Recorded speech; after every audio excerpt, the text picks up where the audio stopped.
kale nimusemu kumusabira katonda ffe omulungi nanyirikisa olebo minisita ate ow'Oluganda tumusabira kubanga abantu abo tekako olukongoolo naye bayibuli etugamba tobatyanga kubanga nze ndi wamu naawe.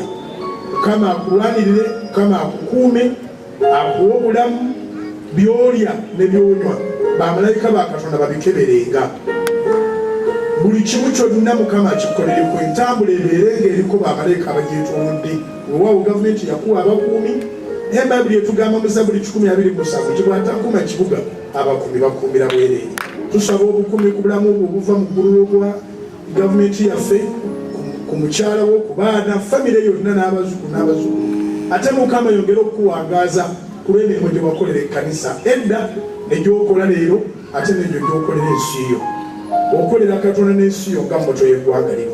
Mukama akuteekeko ekisa ekibanga kitategerekese, Omwoyo Omutukuvu ayambe abantu bakitegeere, naye oweereza obuweereza bwakuwangaaze akwongere ekisa ne maaso g'owekitiibwa pulezidenti waffe Yoweri Kaguta Museveni mu linnya erya Yesu.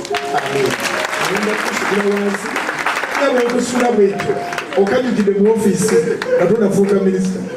Kasita avuga nti nga bwekusula bwetyo Katonda aba nekyakola olidda n'olukuzibwa mu linnya erya Yesu.